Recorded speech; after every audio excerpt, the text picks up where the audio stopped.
서울을 중심으로 수도권 집값 상승세가 꺾일 기미를 보이지 않자 정부가 수도권 핀셋 규제에 나섰습니다.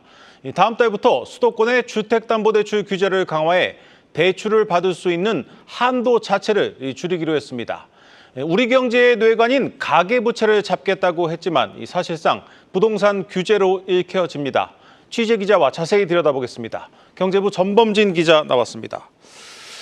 전 기자, 당장 다음 달부터 좀 규제가 시작된다고 하는데 구체적으로 어떤 부분이 바뀌는 겁니까? 네, 그렇습니다. 김병환 금융위원장은 오늘 시중은행장들과의 간담회에서 9월 1일부터 실시되는 스트레스 DSR 2단계 정책을 일부 수정하겠다고 통보했는데요. 현재 은행에서 주택담보대출을 받으려면 1년간 내야 하는 원금과 이자를 포함한 상환액이 소득의 40%를 넘길 수 없는 DSR 규제를 적용받게 됩니다. 여기에 스트레스 DSR 제도가 추가되는데 이 실제 대출 금리의 향후 금리 상승 가능성을 반영한 가상의 스트레스 금리를 더해 한도를 축소시키는 규제입니다. 현재 0.375%인 스트레스 금리를 다음 달부터 지방은 0.75%, 수도권은 1.2%로 적용하겠다는 게 오늘 발표의 내용입니다. 내용을 보니까 이 집 사시려고 계획하시던 분들 서둘러 8월 안에 집을 사셔야 할 것 같은데 이 대출 한도는 얼마나 줄어드는 겁니까? 예, 연소득이 1억 원인 수도권 주택을 매입하려는 대출을 희망하는 김 차장의 사례를 들어보겠습니다. 네. 김 차장이 금리 연 4.5%, 30년 만기 변동형 대출을 받는다면 연간 원리금 한도는 4천만 원. 따라서 스트레스 금리 3.75%를 반영한 대출 한도는 6억 3천만 원으로 계산됩니다. 네. 반면 김 차장이 다음 달에 대출을 받는다면 스트레스 금리 1.25%를 적용하게 되어 한도는 5억 7,400만 원, 약 5,600만 원이 줄어들게 되는 셈입니다.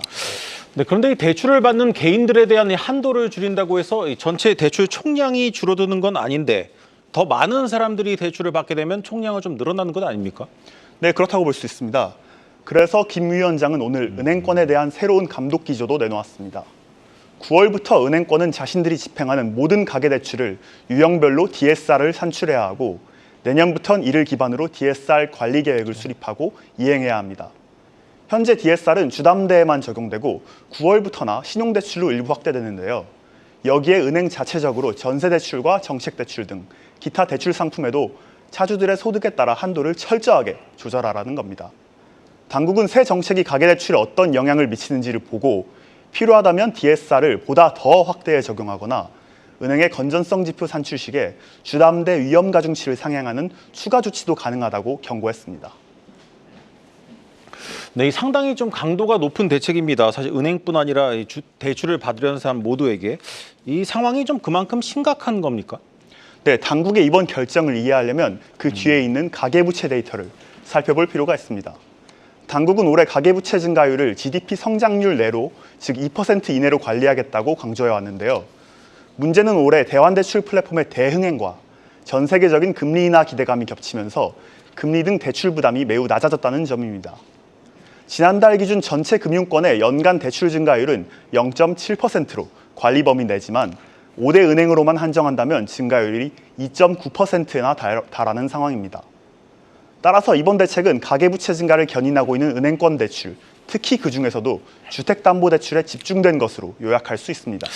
네, 들어보면 이 늘어난 가계부채 상당 부분이 담보가 확실한 주택담보대출이고 그것도 좀 DSR, DTI 규제 따져서 대출을 받을 수 있는 사람만 받고 있는 건데 이게 좀 선택의 자유까지 뺏을 만한 상황인지는 잘 모르겠습니다.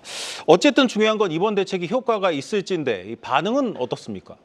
예, 스트레스 DSR 제도 보완에 대해서는 우선 당장 대출 잔액을 줄이는 효과가 크지 않을 것이다는 게 중론입니다. 네. 스트레스 금리는 대출 유형마다 반영률이 다른데요.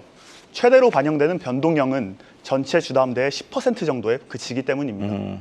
앞서 말씀드린 김 차장을 다시 거론하자면 한도가 5,600만 원 줄어든 변동형과 달리 혼합형이나 주기형으로 받았다면 한도가 각각 3,500만 원, 1,800만 원씩 줄어듭니다. 네. 반면 은행별 DSR 관리 계획에 대해서는 우려가 굉장히 큽니다. 은행 사업 모델의 핵심은 결국 어디서 자금을 조달해서 누구에게 얼마를 어떤 금리로 빌려줄지를 결정해 포트폴리오를 구성하는 건데요. 자율규제 방식이라고 하더라도 가계대출 전 항목에 DSR을 적용하는 것은 기업 활동의 자유를 옥죄는 선진국에서는 찾아보기 어려운 관치금융적 규제라는 게 중론입니다. 네, 잘 들었습니다. 경제부 전범진 기자였습니다.